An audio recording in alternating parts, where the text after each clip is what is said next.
al horno. Ahora sí.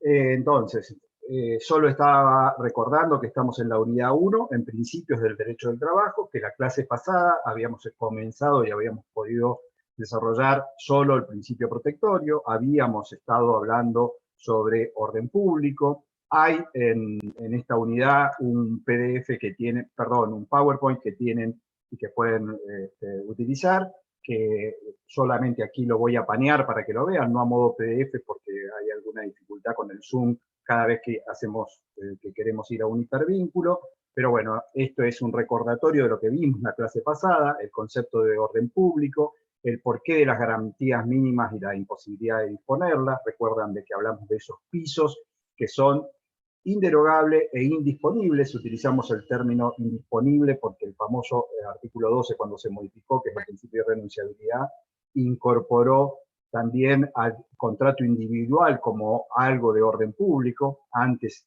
hice la explicación de que había doctrina que entendía de que aquello que se acordaba individualmente por sobre los mínimos legales podía ser dispuesto por el trabajador, es decir, podía cederlo. Bueno, con el artículo 12 en la redacción actual eso ya no sería posible porque también se incorpora el contrato individual al concepto de orden público. También hicimos esta comparación porque ustedes mismos utilizaron el concepto de la autonomía de la voluntad y dijimos cómo es que la autonomía de la voluntad está restringida en el ámbito del derecho laboral.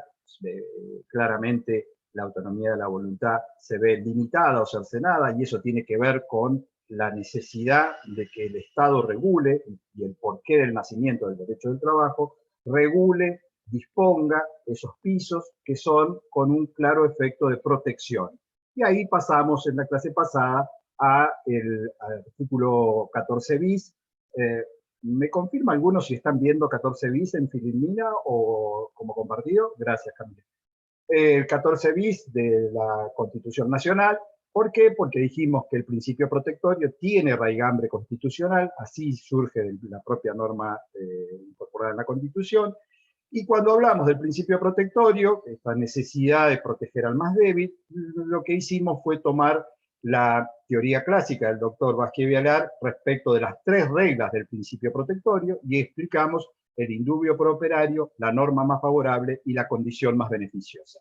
Estas 3 reglas básicas las ven expresadas también acá en la Filmina y habíamos dejado en la clase anterior dentro de lo que es el principio de irrenunciabilidad. No porque no supiéramos, porque ya habíamos leído el artículo 12, sino porque lo que habíamos dicho que habíamos preparado para la clase de hoy era ver cuáles son las excepciones al principio de irrenunciabilidad.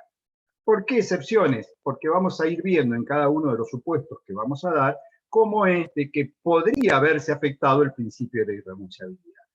Recordamos el artículo 12, que lo ponemos en pantalla, y dice, será nula y sin valor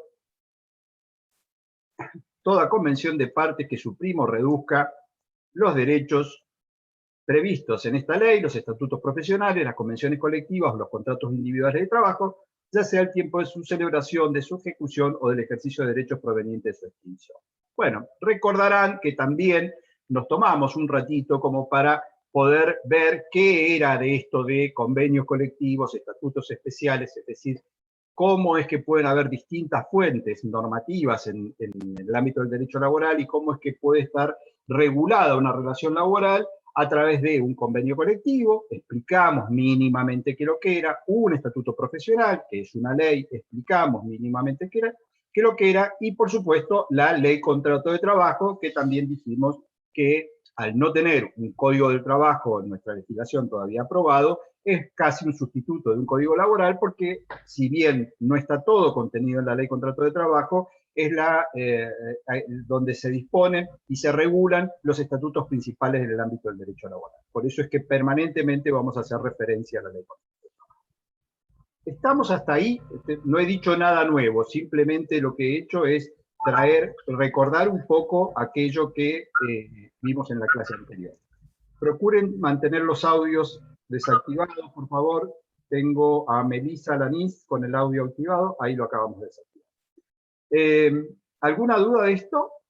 ¿No? Ok. Principio de irrenunciabilidad, acabamos de leer el artículo 12, vamos a ver excepciones al principio de irrenunciabilidad. Las mencionamos en la clase pasada, ahora las vuelvo a mencionar y vamos a ir despacito entrando en cada una de ellas. Dijimos que las excepciones son la prescripción, la caducidad, la conciliación o transacción, el desistimiento de la acción y la renuncia al empleo. Lo dimos así como un pantallazo y propuse que aquellos que tuvieran algo de tiempo y ganas fueran leyendo un poco el material para que en la clase se hiciera más rica y más de ida y vuelta con esto en términos de, con alguna dinámica. Vamos primero por la prescripción. A esta altura, por supuesto que la carrera de todos ustedes ya saben qué es la prescripción. Vamos a tomar la doctrina más clásica sobre el concepto de prescripción y de caducidad. Sabemos todos que hay conceptos ya un poco más evolucionados y modernos, pero en principio la prescripción es la pérdida de la acción por el transcurso del tiempo y la inacción. Esto es algo que ustedes en obligaciones lo han visto, por supuesto, con mayor profundidad, pero sí tenemos todos claro cuál es la diferencia en principio entre la prescripción y la caducidad. En la prescripción lo que perdemos es la acción, en la caducidad lo que perdemos es el derecho. En la prescripción la obligación sigue existiendo como una obligación natural, en la caducidad directamente no desaparece como tal. Vamos a traducir esto ahora en términos del derecho laboral, o sea, los conceptos de prescripción y caducidad son unívocos y son los mismos, no es que aquí tenemos una definición diferente, sino que lo que vamos a analizar es, por ejemplo, cuál es el plazo de prescripción para los derechos en el ámbito del derecho laboral. Bueno, el plazo de prescripción es común, es único y es de 2 años. Es decir, que los créditos laborales prescriben a los 2 años. ¿Qué quiere decir que prescriben? Que el transcurso del tiempo y la inacción van a llevar a que yo pierda la acción para poder reclamar ese derecho que, digo, me ha sido conculcado o vulnerado. Hasta ahí estamos todos de acuerdo, no estoy diciendo nada nuevo, estoy poniéndole nada más que cuál es el plazo de prescripción en el ámbito del derecho laboral. 2 años. ¿Desde cuándo? Desde que la obligación es debida, que ese también es un concepto normal para el comienzo del cómputo de la prescripción. Luego vamos a ver, cuando avancemos en la materia, que hay algunas cuestiones muy puntuales respecto del inicio del cómputo de la prescripción para algunos créditos puntuales, como por ejemplo los que surgen de la ley de riesgo de trabajo. O sea, cuando yo tengo un accidente de trabajo o una enfermedad profesional, vamos a analizar, y eso sí, con mayor sintonía, qué pasa con la prescripción en el ámbito de los accidentes de trabajo.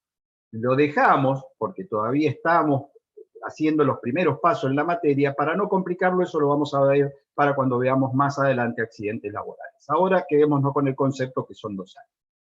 Ahora, ¿basta con esto para tener en claro cómo opera la prescripción en el derecho del trabajo? No, hay algunas otras cuestiones a ver. Por ejemplo, ¿puede ser interrumpido el cómputo del plazo de la prescripción o puede ser suspendido? ¿Se aplican o no los supuestos de interrupción y de suspensión del Código Civil y Comercial? ¿Alguien se anima a contestarme? ¿Alguien me diferencia qué es interrupción y qué es suspensión, hablando del cómputo del plazo de la prescripción? Yo me voy a cebar un mate mientras ustedes piensan y se animan y empezamos con una clase un poco más dinámica y no se duermen. ¿Qué diferencia hay entre interrupción y suspensión? Desempolven lo que ya estudiaron en obligaciones. La interrupción vuelve el plazo a 0 y la suspensión permite que durante ese momento que está suspendido no transcurra el tiempo. Una vez que termine ese plazo de suspensión, se continúa con el tiempo que ya se tenía antes de que se interponga esa suspensión. Muy bien, Facundo. Entonces, en la interrupción lo que hacemos es borramos todo lo que ya haya transcurrido y empezamos otra vez de 0. Borramos y empezamos a computar. En cambio, en la suspensión es la anestesia. O sea, durante el periodo que dure la suspensión, el plazo no sigue corriendo, pero cuando se termine el efecto de la anestesia, cuando me despierte de la suspensión, continúo y acumulo el anterior más el nuevo al cómputo de la prescripción. Una primera definición importante es que la propia ley contrato dice que todos los supuestos que se apliquen del Código Civil y Comercial, de hecho agrego yo comercial, porque la ley no ha reformado el artículo y está haciendo mención nada más que al viejo Código Civil, pero todos los supuestos de interrupción y del Código Civil y Comercial se aplican en el ámbito del derecho laboral. Es decir, que aquí no tendríamos ningún problema, lo que sí tenemos que saber es que podemos echar mano a esos supuestos. ¿Se acuerdan de algunos de los supuestos de interrupción o de suspensión de la prescripción del Código Civil?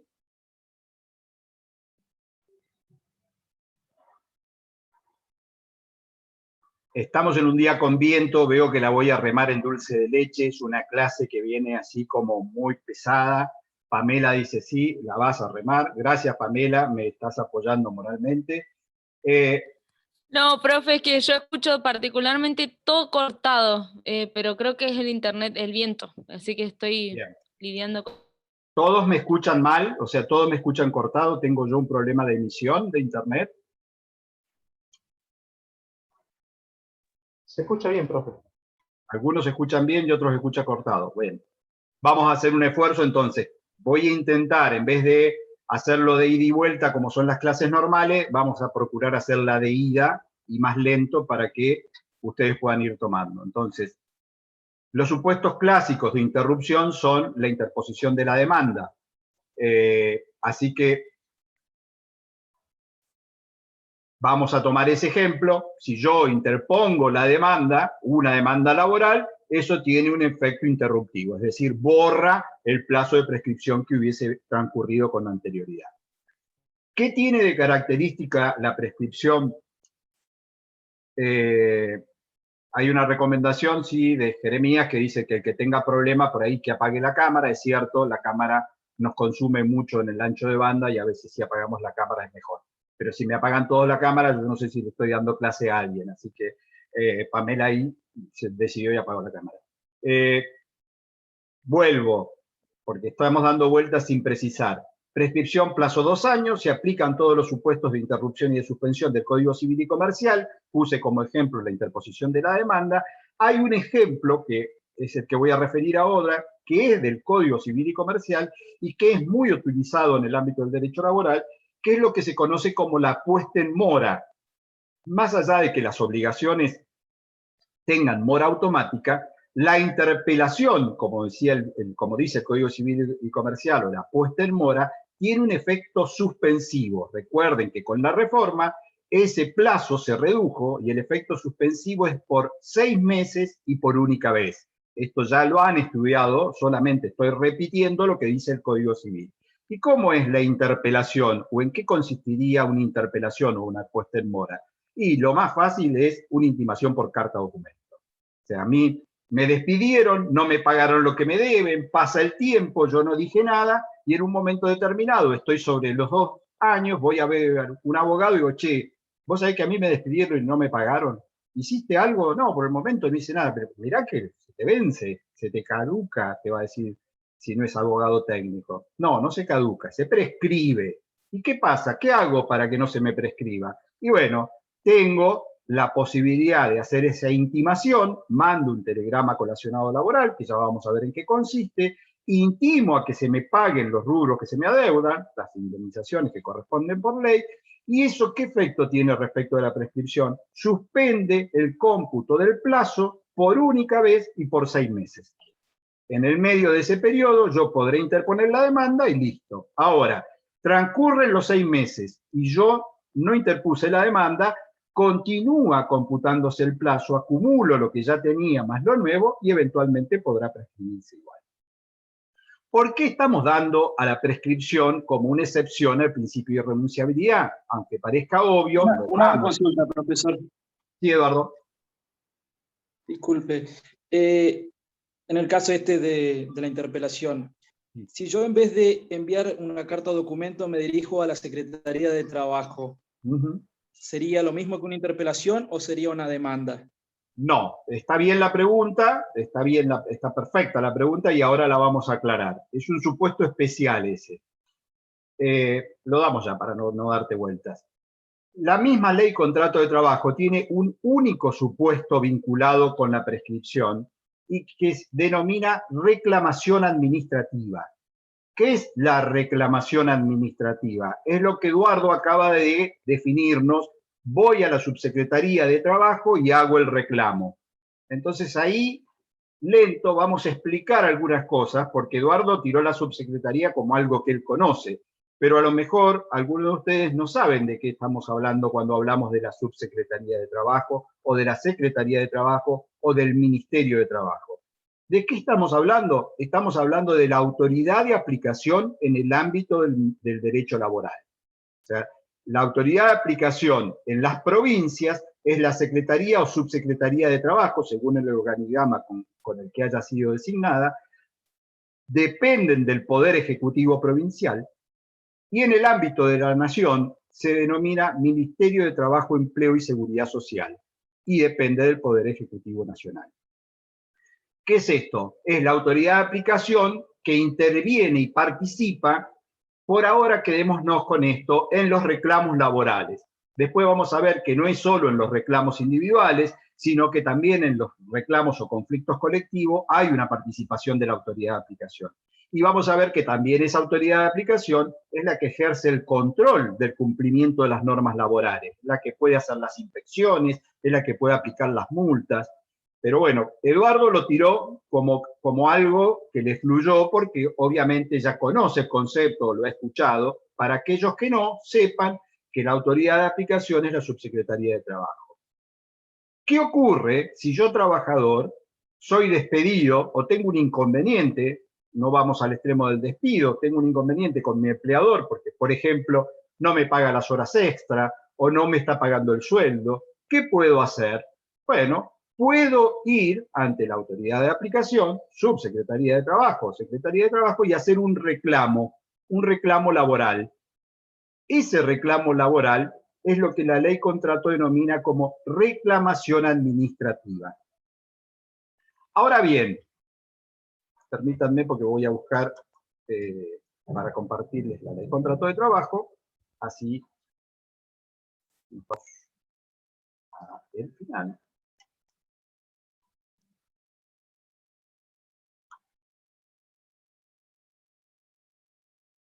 Se ve largo.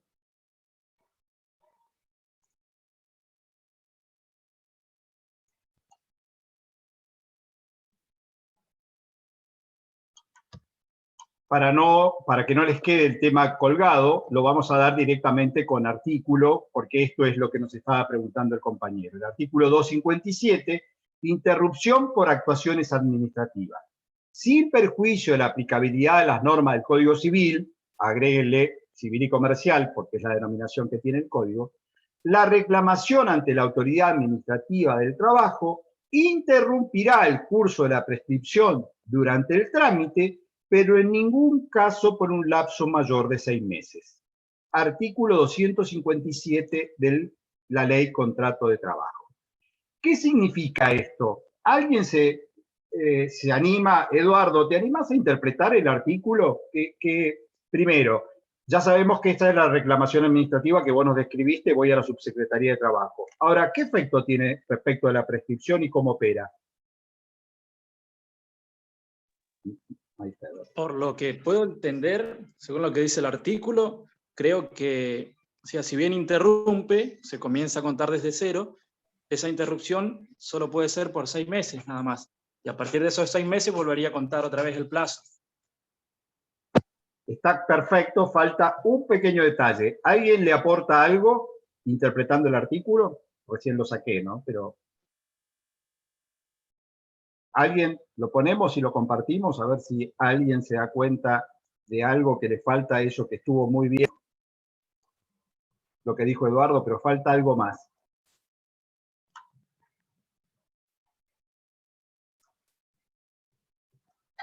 ¿No? ¿Le falta el plazo desde cuándo comienza a correr o no? No. O establece un plazo menor que el de 2 años, ¿no? No. La prescripción sigue siendo la de 2 años. Estamos hablando del efecto interruptivo. Pero ¿qué pasa con el efecto interruptivo?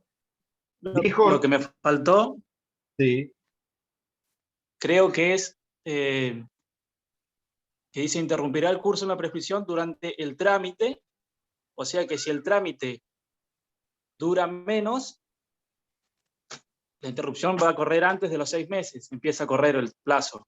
Bien. Ahora, si el trámite dura más, igualmente va a ser a partir de los 6 meses. Perfecto. Estuvo de 10 la deducción que hizo Eduardo, y me ayuda, me sirve para ponerlo en contexto general. Cuando lean los artículos, cuando estudien, traten siempre de hacer esa pausa reflexiva de entenderlo, porque si no es como que van a repetir nada más. Entonces Eduardo hizo la pausa y dice, che, a mí me faltó porque la norma lo que dice es que tiene efecto interruptivo. Primer cuestión, ¿qué significa que tiene interruptivo? Que borró. Ahora, no tiene un efecto interruptivo por cualquier plazo, o sea, mientras dure la reclamación administrativa. Dice, mientras dura, pero con un límite de 6 meses. Si llega a durar 8 meses, ¿qué ocurre con el trámite administrativo? Al 6º mes terminó el efecto interruptivo y comienza a contarse de nuevo la prescripción. Pero a la inversa, si en vez de durar 8 meses, dura 15 días, porque se hace la audiencia, no se ponen de acuerdo y se termina. El efecto interruptivo, ¿cuánto es? 15 días. Al día 16 comienza de nuevo el cómputo de la prescripción. ¿Se entendió? Sí, una consulta. En el caso de que siga el curso del trámite pasado los 6 meses, o sea, ¿puede continuar el trámite o también se debe interrumpir? No, puede continuar. El trámite puede continuar. Y lo vamos a traducir porque por ahí les suena medio chino, che, pero ¿cómo es esto? ¿Por qué puede durar 15 días? ¿Por qué puede durar 6 meses? Bueno, les voy a explicar en la práctica qué ocurre. Supongamos que ustedes hacen un reclamo en Subsecretaría de Trabajo porque su empleador no les está pagando horas extra. Usted dice, yo estoy trabajando más de la jornada legal y no me pagan. Dicho muy sucintamente, ¿en qué consiste? Van, le toman el reclamo, escriben el reclamo, les da a ustedes los datos del empleador, ¿y qué hace la subsecretaría? Fija una audiencia de conciliación y notifica a ese empleador para que venga a esa audiencia de conciliación. Puede ocurrir que, por ejemplo, y esto no es ciencia ficción, es realidad, fijan la audiencia para dentro de 15, 20 días, pero cuando van a notificar no lo encuentra, vuelve la cédula. Van de nuevo, el domicilio está cerrado, pasaron 40, 45 días, o sea, recién hacemos la audiencia a los 2 meses. En el medio tenemos pandemia, tenemos ASPO, tenemos DISPO, tenemos todo esto, pasan 2, 3 meses y recién ahí hacemos la primera audiencia. En la audiencia, yo hago el reclamo, le digo, che, me debes horas extra, el empleado dice, no, no son tantas, déjame estudiarlo, cuarto intermedio. Cuarto intermedio, nueva audiencia. La nueva audiencia se pone 1 mes. No nos ponemos de acuerdo y así se va dilatando y pasaron los 6 meses y seguimos con el trámite activo. Todavía no hemos definido si vamos a acordar o si el empleador no va a reconocerme nada. Entonces, a la pregunta de Luciano, ¿qué ocurre después de los 6 meses? Y el trámite sigue vivo, mientras todavía las partes lo estén impulsando, sigue vivo. ¿Pueden acordar a los 8 meses, a los 9 meses? Sí, pueden acordar. Esto es poco común, porque no parecería razonable que un trámite administrativo que debe ser rápido dure 9 meses. Pero podría pasar. A los 9 meses hacen un acuerdo, es válido. No hay inconveniente con eso. Pero lo que estamos estudiando es que a los efectos del cómputo de la prescripción, cuando yo hice el reclamo ese día, interrumpí el efecto de la prescripción. Es decir, lo puse a 0. Pero al 6º mes, si no terminé con el trámite, empieza de nuevo día 1 de la prescripción y comienza otra vez el cómputo de la prescripción. Lo que dijo Eduardo cuando releyó el artículo es que hay que tener en cuenta que si dura menos el trámite, el efecto interruptivo es lo que ha durado el trámite. Es decir, duró 30 días, se terminó el trámite, se terminó el efecto interruptivo y de ahí comienzo con otra vez el cómputo de 1 de la prescripción. ¿Se alcanzó a entender o quedan dudas? Consigna general, si los temas no quedan claros y quedan dudas, pregunten, pregunten y pregunten. O sea, es mi responsabilidad como docente que el tema se entienda, no que ustedes queden ahí y me parece que más o menos lo saco. No, se tiene que entender. Así que si quedan dudas, porfa, pregunten. Redondeo prescripción, porque con esto la vamos a dar por agotada. Entonces, plazo de prescripción, 2 años. Se aplican las disposiciones del Código Civil y Comercial a los fines de la interrupción y de la suspensión. Y hay un solo supuesto especial, que es el que acabamos de leer del artículo 257, que es la reclamación administrativa, que tiene ¿qué efecto? Interruptivo, es decir, borra. ¿Por qué plazo? Por lo que dure el trámite, pero como máximo 6 meses. Ese es el 257. ¿Cerramos prescripción? Vamos a caducidad. Aquí tengan un poco de paciencia, un poco más de la que vienen teniéndome. ¿Por qué? Porque cuando yo explique los supuestos de caducidad, voy a tener que mínimamente explicar institutos que vamos a ver más adelante en la materia, pero que si no los explico, ustedes no los van a terminar de entender. Entonces, cada uno de los supuestos de caducidad que dé nos va a llevar un tiempito, porque vamos a tener que explicar cómo funcionan algunos de los institutos del derecho laboral. Entonces, vamos con un primer supuesto de caducidad. Ya sabemos que la caducidad es la pérdida del derecho por el transcurso del tiempo y la inacción. Un concepto que es fundamental es que no hay más caducidades que aquellas que están expresamente previstas en la ley. Va de vuelta.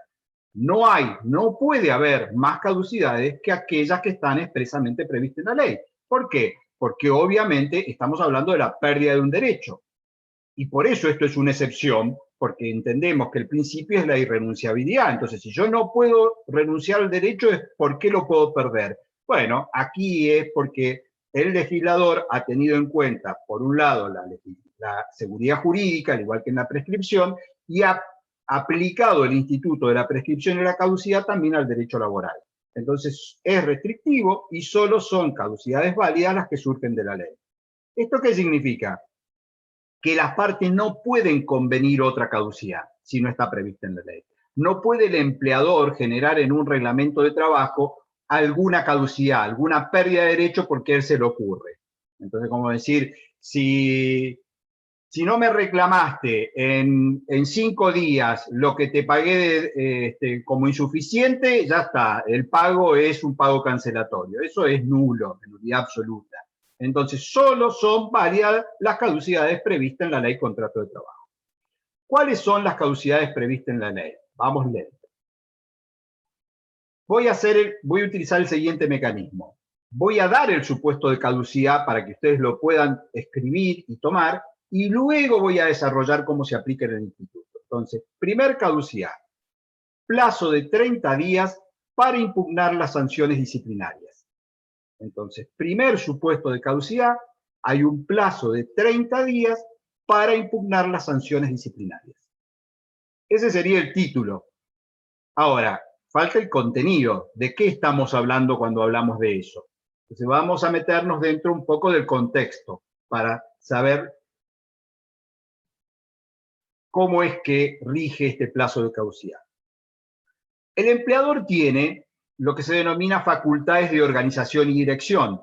Es decir, que quien maneja los medios de producción, que es el empleador, es quien los organiza como tales, organiza el trabajo.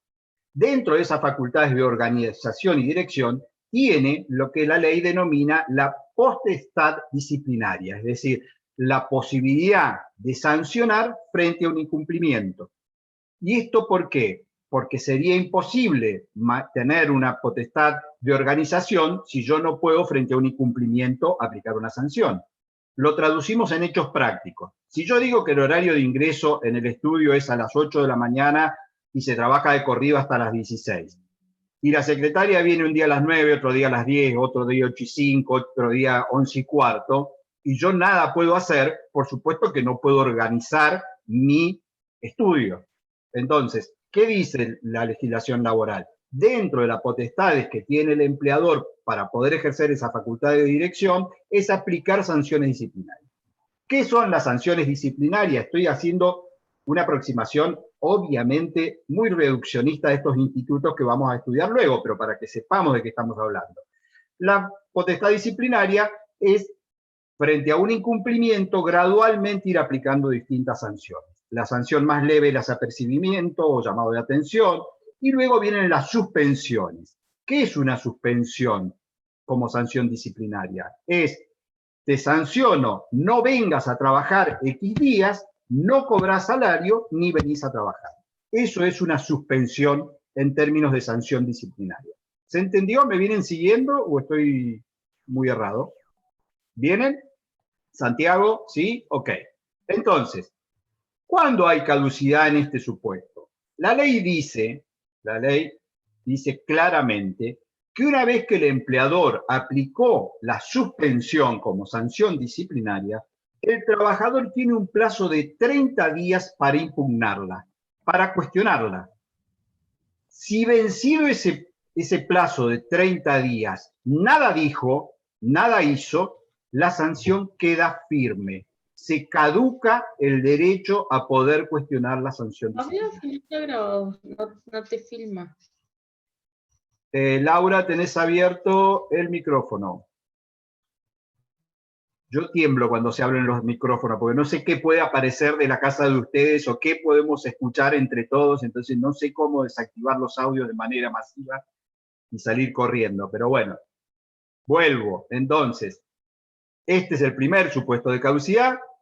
Las sanciones disciplinarias, el trabajador tiene 30 días para impugnarlas o cuestionarlas. Si no lo hace, vencido ese plazo, caduca su derecho. ¿Se entendió? Dimos una vueltita, pero más o menos como para que sepan de qué estamos hablando, qué es el plazo de caducidad de las sanciones disciplinarias. Segundo supuesto. 48 horas antes de que venza la licencia por maternidad, la trabajadora puede acogerse al periodo de excedencia. Va de vuelta, estamos con la misma mecánica. Título primero, contenido después. 48 horas antes de que venza la licencia por maternidad, la trabajadora puede acogerse al beneficio de excedencia. Si no lo hace allí, caduca el derecho a salvo. ¿Ok? Vamos al contexto para poder explicar cómo funciona este instituto. La ley contrato tiene legislado de manera particular, dentro de lo que se denomina el trabajo de mujeres, lo que es el régimen de maternidad. En el régimen de maternidad, la trabajadora goza de una licencia previa al parto y posterior al parto. Esa licencia total es de 90 días. La ley dice que debe tomarse 45 días antes y 45 días posteriores al parto, y puede mínimamente la trabajadora reducirlo a 30 y tomarse 30 antes y 60 después del parto. No me interesa que guarden esos conceptos de los días, sino que entiendan que estamos dentro del régimen de la licencia por maternidad. ¿Y dónde aparece la caducidad? Dentro de este instituto hay una licencia que puede voluntariamente tomarse la trabajadora mujer, que se llama periodo de excedencia. ¿Qué es el periodo de excedencia? Es una licencia sin goce de haberes, que tiene un plazo mínimo de 3 meses y un plazo máximo de 6 meses, que la trabajadora mujer embarazada puede, a su decisión, ejercer y tomársela. Ahora, para poder gozar de la licencia por excedencia, hay que cumplir determinados requisitos, y un requisito prioritario, porque si no caduca ese derecho, es solicitarla como mínimo 48 horas antes de que venza la licencia de maternidad. Entonces, voy a ponerlo en una cronología muy, muy simplista. Si yo sé que la licencia por maternidad es 90 días, si al día 87, 88 no pedí acogerme al beneficio de excedencia, al día 89, 90 ya lo perdí. Como trabajadora no puedo obligar a mi empleador a que me dé el beneficio de excedencia cuando no lo he solicitado en ese plazo de antelación mínimo que la ley contempla, que no es caprichoso, sino que tiene que ver con las facultades de organización del empleador para saber si esa trabajadora que fue mamá va a venir o no va a venir a trabajar, es decir, cumplida la licencia se va a presentar, si no, bien. Ahí me estaba preguntando Pamela, ¿dónde subo las clases? Las clases todas se suben en YouTube de la Facultad de Derecho y Ciencias Sociales de la Universidad Nacional del Comahue, a la cual entiendo que pertenecemos todos. O sea, en el canal de YouTube de la facultad, ahí están subidas las clases. vuelvo para que nos quede claro este concepto. Estamos en la caducidad del periodo de excedencia y dijimos que si 48 horas antes a que va a vencer la licencia, la trabajadora no solicita acogerse al periodo de excedencia, pierde el derecho a hacerlo. Es decir, no lo va a poder hacer salvo que lo acuerde con su empleador. Lo que no va a poder es obligarlo al empleador a que se las dé en función de que ya ha caducado su derecho. ¿Se entendió? ¿Sí? Me distraje porque estoy con el chat. No sé, Juliana está mandando un hipervínculo y tengo miedo de abrirlo, no sé si es o una clase mía o algo que no deberíamos ver. Entonces, no sé, Juliana. Ah, es el canal de la FADE. Gracias, Juliana. Entonces no era nada trágico. Borramos segundo supuesto de caducidad. ¿Dudas sobre este supuesto? ¿Algo que quieran preguntar? ¿No? Tercero. Sí, profe, yo tengo una consulta respecto Dale, a Tamara. esto. El plazo de 48 horas, o sea, ¿se podría pedir desde el momento en que se toma el segundo plazo de licencia por maternidad, desde que arranca la licencia, Sí, ya avisar al empleador que va a hacer uso del goce del periodo? Sí, te entiendo, Tamara. Sí, lo que el legislador ha querido es que no se requiera vencida la licencia. Entonces, vos cuando ya entras con la licencia por maternidad, 45 días antes, nace el bebé, todo bien, y vos decís, che, yo no voy a querer volver, yo me voy a tomar los 3 a 6 meses. Lo notifico ahí, es válido, es perfectamente válido. No tenés que esperar a ese momento, no es que sea el día 47 que hay que solicitarla. No podés hacerlo después de vencido esas 48 horas. Esa es la realidad. ¿Mm? Bien, bien. Gracias. ¿Alguna otra pregunta de esto? ¿No? Tercer tema, título como hicimos con los anteriores. El franco compensatorio caduca a la tercera semana. Los títulos parecen como de una serie de Netflix. El franco compensatorio caduca a la tercera semana. ¿Qué es esto? Primero que nada, hay que posicionarse dentro del instituto del descanso. Así como vamos a estudiar la jornada laboral, que es el tiempo en el cual el trabajador pone a disposición su fuerza laboral para que el empleador se sirva de ella, es decir, cuando voy y trabajo, o pongo al menos a disposición la fuerza laboral, también tenemos que estudiar luego, y es parte de una unidad completa, lo que se llama el descanso. Hay distintos tipos de descanso, no necesitan ustedes ser estudiantes de Derecho para saberlo. Saben de práctica que hay un descanso a veces dentro de la misma jornada, un descanso entre que finalice una jornada y comienza la próxima, que es de 12 horas, un descanso semanal o hebdomadario, que es desde el sábado a las 13 al domingo a las 24, y un descanso anual, que son las vacaciones. Hasta ahí estamos, o sea, esto no es necesario ser abogado para saber que esos descansos existen, que todo trabajador en relación de dependencia debe gozar de esos descansos. Quedémonos con el descanso semanal, el que dije que se denomina también descanso hebdomadario, que es desde el sábado a las 13 al domingo a las 24. Ese es el descanso normal, habitual. Hay algunas actividades y convenios colectivos que por supuesto tienen otros días de descanso porque a veces trabajan el fin de semana, pero tomemos de ordinario. Sábado a las 13 comienza el descanso, todo el domingo hasta las 24, el lunes recién vuelvo a trabajar. ¿Qué puede ocurrir? Puede ocurrir que el empleador necesite que yo preste servicios, yo trabajador, el sábado a la tarde o el domingo, es decir, que invada mi descanso semanal. ¿Se puede dar eso? Sí, se puede dar. Rápidamente les advierto, no confundir esto con horas extras.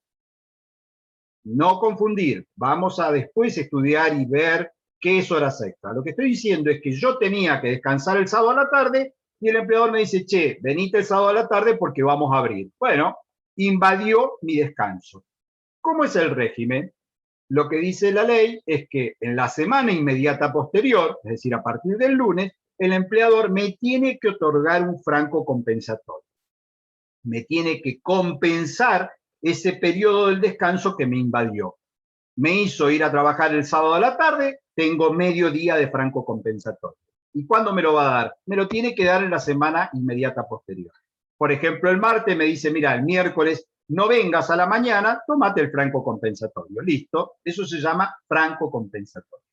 Pero el instituto no se corta ahí, porque el instituto ¿qué contempla? ¿Qué pasa si el empleador no me da el franco compensatorio?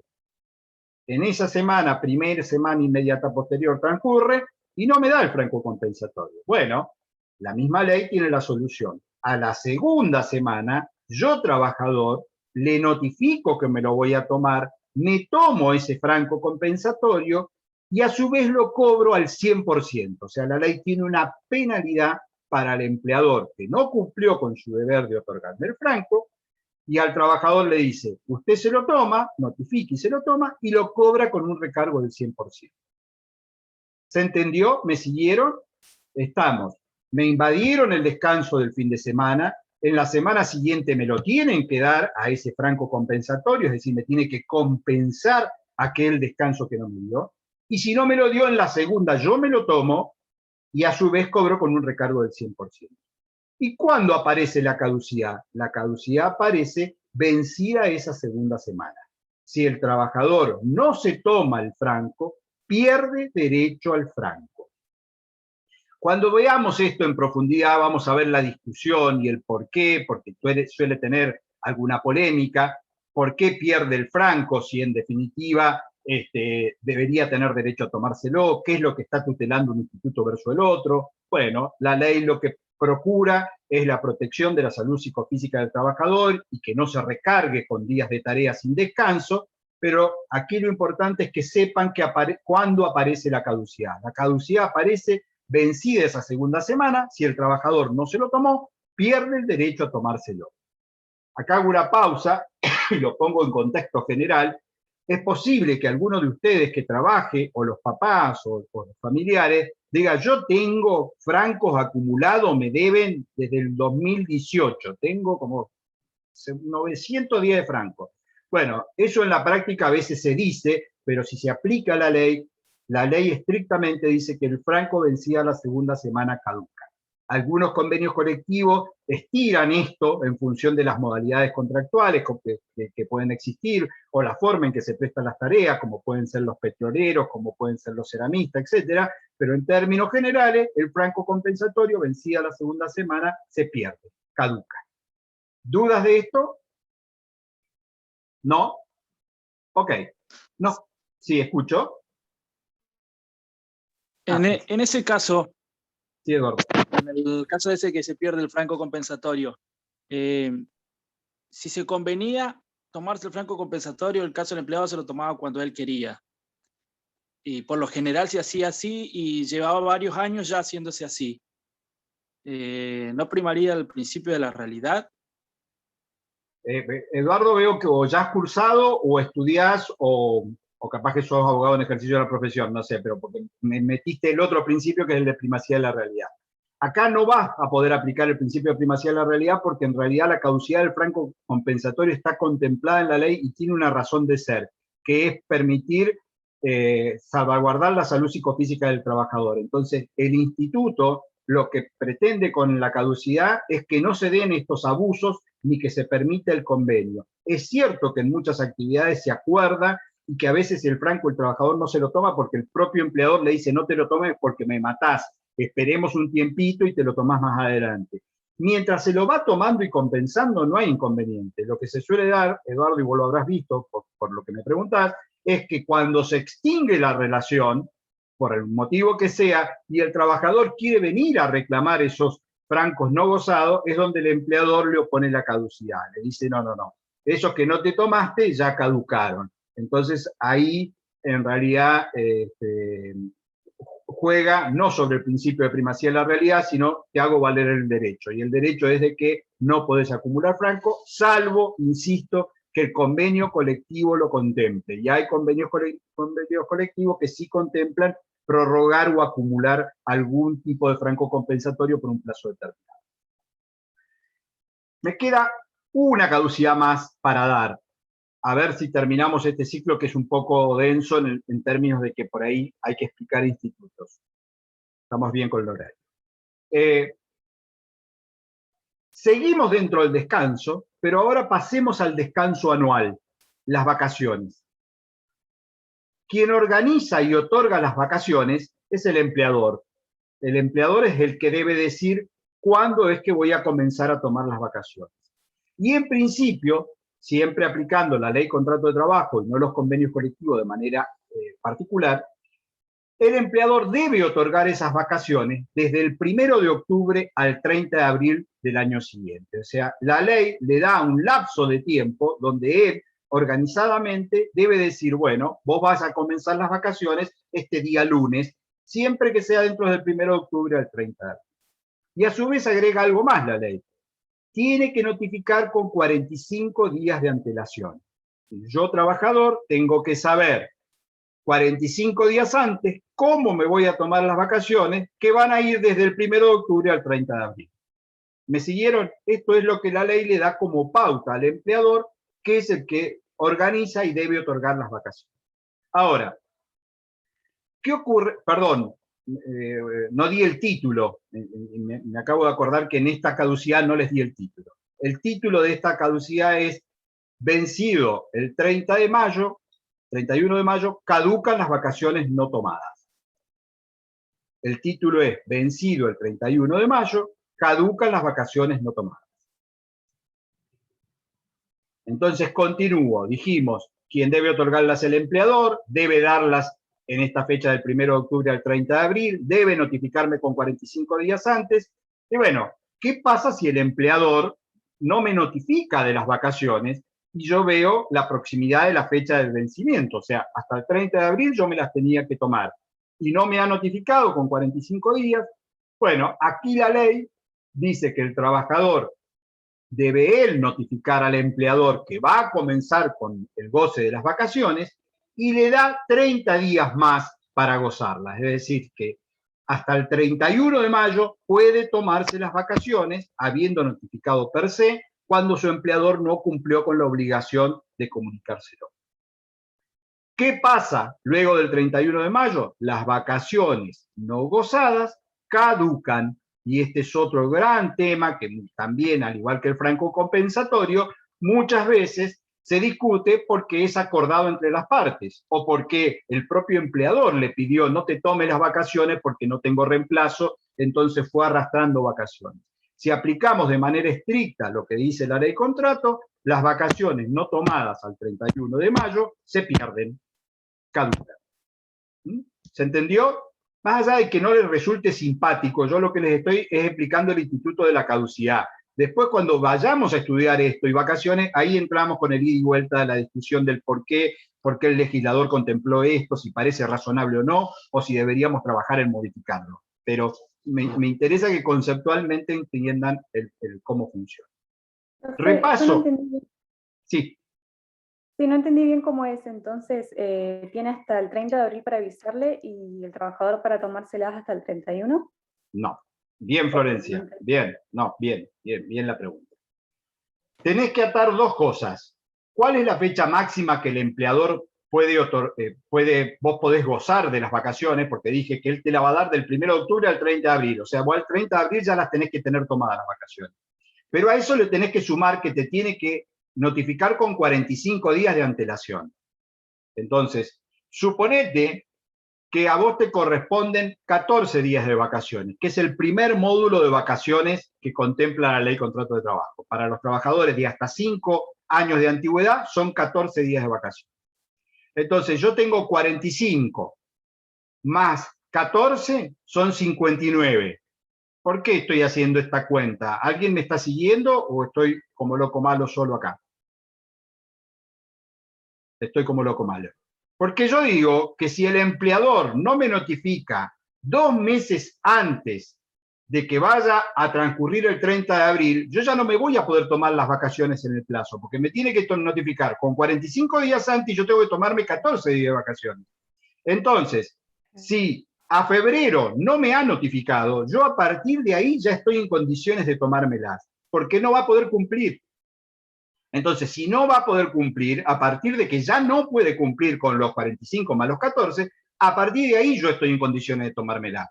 Y la ley me da 30 días más. Me dice, ok, notificalo cuando vos ya veas que no te dé el cómputo del plazo y tenés hasta el 31 de mayo para gozarlas. me amplía el plazo para gozarlas. Si al 31 de mayo no me las tomé o me tomé parte, las que no me haya tomado son las que caducan. ¿Se entendió ahí, Florencia? Por eso es que tenés que sumar ambas cosas, los 45 de antelación más tu plazo de vacaciones, que puse 14, podría ser 21, 28, 35, porque la ley va cada 5 años aumentando los 7 días más de vacaciones. Bien, no se desesperen por el Instituto Vacaciones, traten de entender la caducidad. ¿Por qué? Porque como acabo de explicar, cada uno de estos supuestos de caducidad está en distintos institutos que vamos a estudiar a lo largo del cuatrimestre. Entonces, son solo aproximaciones para que vean cómo funciona. Repaso, dimos 4 supuestos de caducidad. Sanciones disciplinarias, el trabajador tiene 30 días para impugnarlas. Si no las impugna, caduca su derecho y queda firme la sanción aplicada, la suspensión aplicada. Periodo de excedencia. La trabajadora mujer embarazada puede gozar de un periodo de excedencia, que es una licencia sin goce de haberes de 3 a 6 meses, pero para poder solicitarla, aparte de otros requisitos, tiene que pedirlo como máximo hasta 48 horas antes de que vaya a vencer su licencia. Si no lo pide ahí, caduca su derecho, es decir, pierde la posibilidad de exigir que se le otorgue el periodo de excedencia. Francos compensatorios. Si el trabajador ve invadido su descanso semanal, tiene derecho a que en la semana inmediata posterior el empleador le compense con un franco compensatorio. Ese franco compensatorio en esa primera semana, si el empleador lo otorga, santo remedio, no hay problema. Ahora, si no lo otorga, en la segunda semana el trabajador se lo puede tomar y a su vez cobra con un recargo del 100%. Vencida esa segunda semana, si no lo tomó, lo pierde, caduca su derecho al franco compensatorio. Última, vacaciones anuales. El trabajador tiene derecho a gozar de vacaciones, que luego vamos a ver en función de su antigüedad. Dijimos, primer tramo hasta 5 años son 14 días, pero quien otorga las vacaciones, quien organiza cuándo se van a gozar de las vacaciones, es el empleador. Y esto debe hacerlo entre el 1 de octubre y el 30 de abril, notificando 45 días antes de cuándo van a comenzar las vacaciones. Si el empleador no cumple con este requisito y yo ya veo que por sumatoria de la antelación más mis vacaciones no las voy a gozar al 30 de abril, a partir de ahí me las puedo yo tomar. Le notifico al empleador que voy a comenzar con las vacaciones a partir del lunes siguiente. Y la ley me da 30 días más. Dice que hasta el 31 de mayo voy a poder tomarme esas vacaciones. Si no las gocé o las que no haya alcanzado a gozar, caduca el derecho a las vacaciones. Es decir, pierdo esas vacaciones que no me he tomado. Esos son los 4 supuestos que hay de caducidades que, en definitiva, afectan al trabajador. ¿Se entendieron? Una consulta, sí. Dale, Eduardo. Veo que con esto de la pandemia, las empresas empezaron a suspender a la gente porque no tenían, no podían abrir los comercios o la industria que fuere. En ese caso, ¿cómo se tomaría el cómputo, o sea, para hacer lo de las vacaciones? ¿Se suspende? Bien. Eduardo acaba de tirar un misil con ojiva nuclear en el medio de la clase. ¿Por qué? Porque trajo la pandemia, el COVID y todos los efectos que ha tenido esto en el mundo de las relaciones laborales. Yo le voy a contestar, Eduardo, muy rápidamente, pero lo que les pido es que tengan algo de paciencia y que dentro de más o menos 2 semanas, 3, vamos a dar una clase específica y especial sobre la legislación laboral hoy, cómo se ha visto afectada o se ve afectada por el COVID. ¿Por qué? Porque los DNU que se vienen prorrogando y que siguen vigentes han alterado gran parte de la ley contrato de trabajo. El problema es que si yo me meto hoy a querer explicarlo eso, sin que sepan cómo funcionan los institutos, se les va a generar una mezcla fenomenal. Entonces, algo de paciencia les pido que tengan para que empecemos a carretear en la materia y después vamos a meternos en qué pasa con la legislación de emergencia en el COVID, la famosa doble indemnización, la prohibición de los despidos, los dispensados, etcétera, etcétera. Pero a la pregunta de Eduardo, para no dejarla sin responder, yo le voy a dar algún retoque a la pregunta.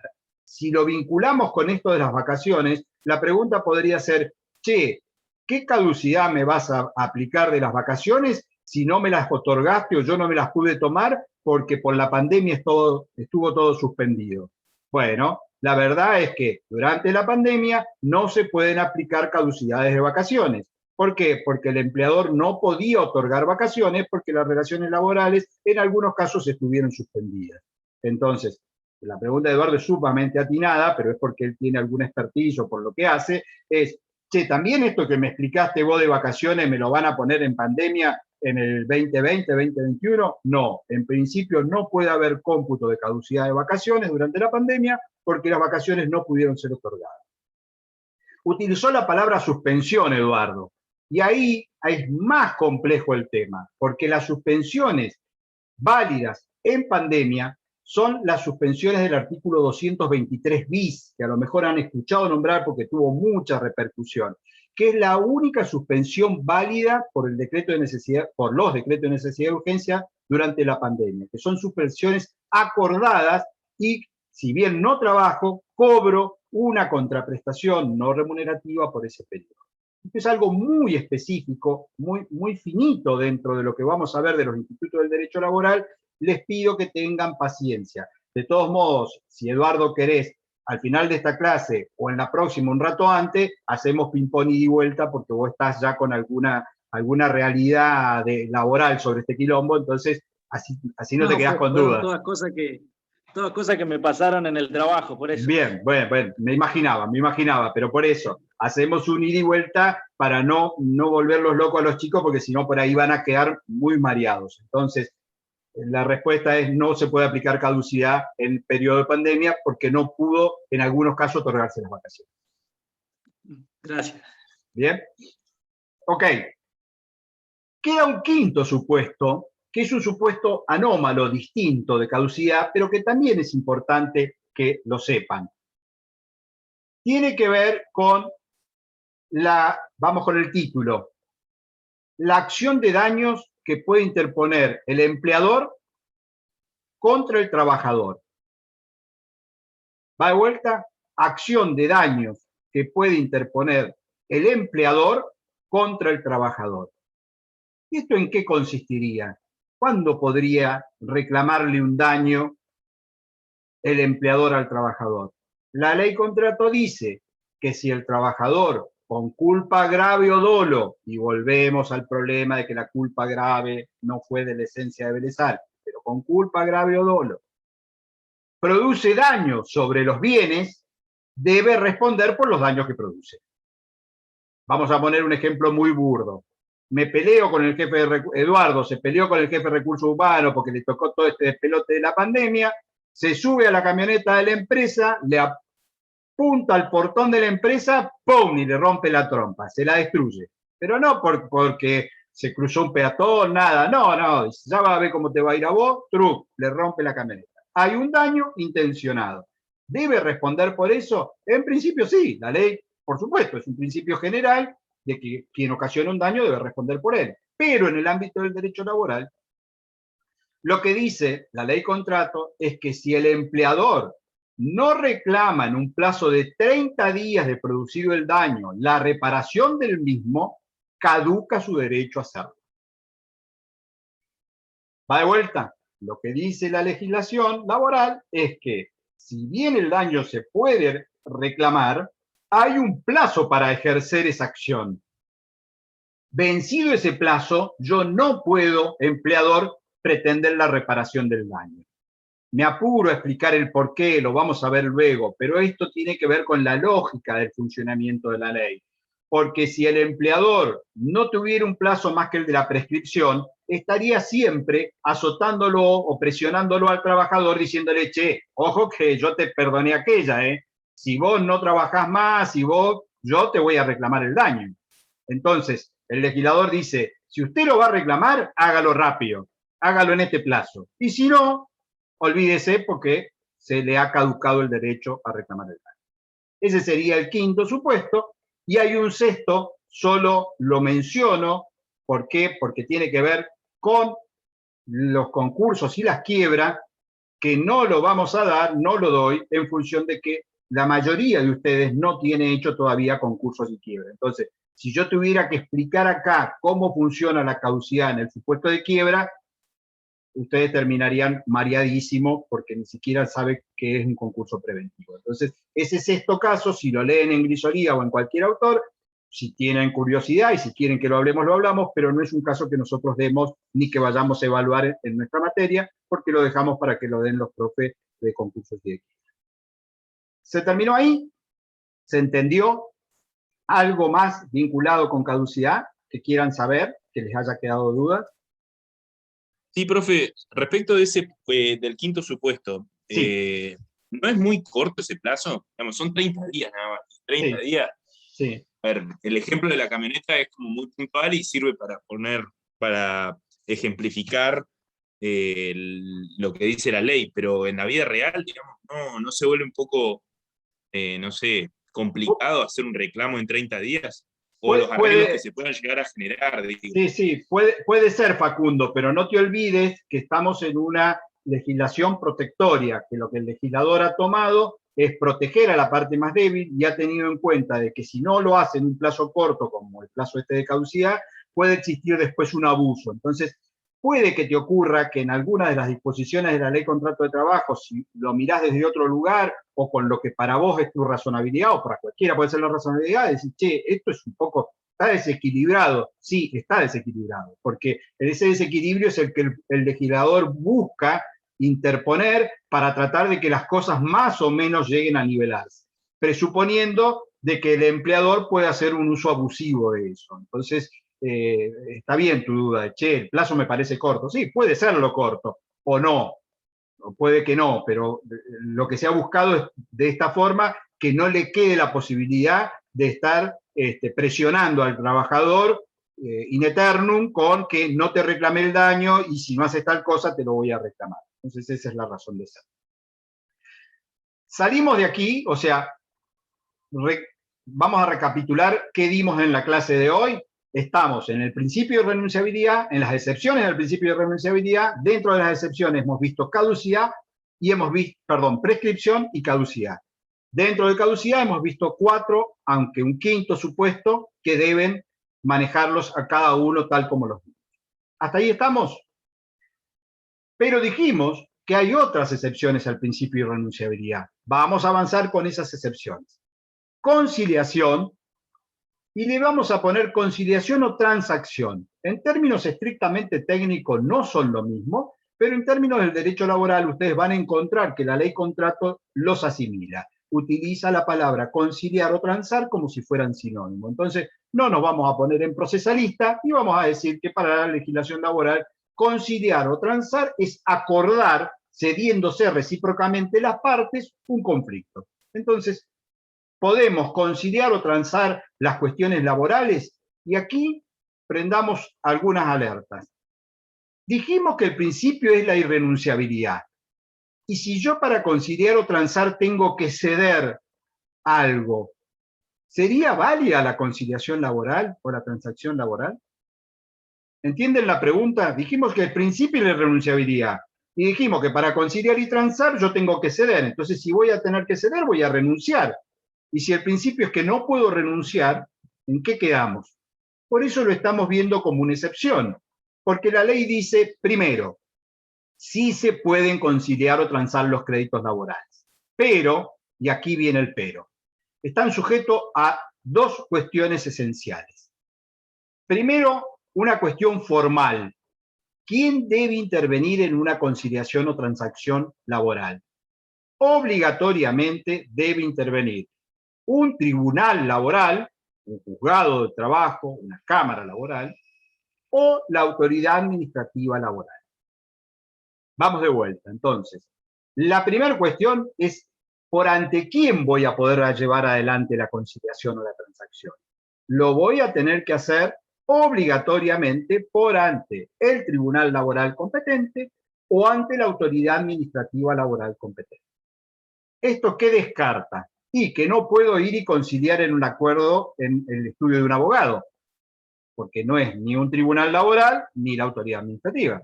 No puedo ir a un escribano, porque no es ni uno ni el otro. Entonces, para que la conciliación laboral sea válida, primer requisito, debo celebrarla por ante la Cámara de Trabajo o el Juzgado Laboral o ante la Subsecretaría de Trabajo, Secretaría de Trabajo, Ministerio de Trabajo.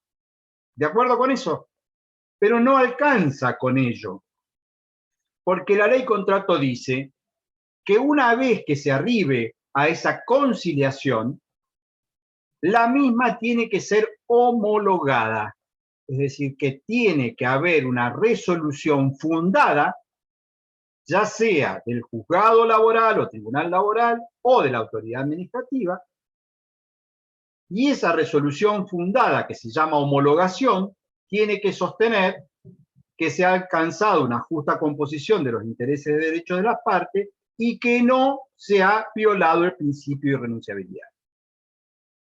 Entonces, vamos de nuevo para atrás para llegar a tratar de aclarar este último concepto.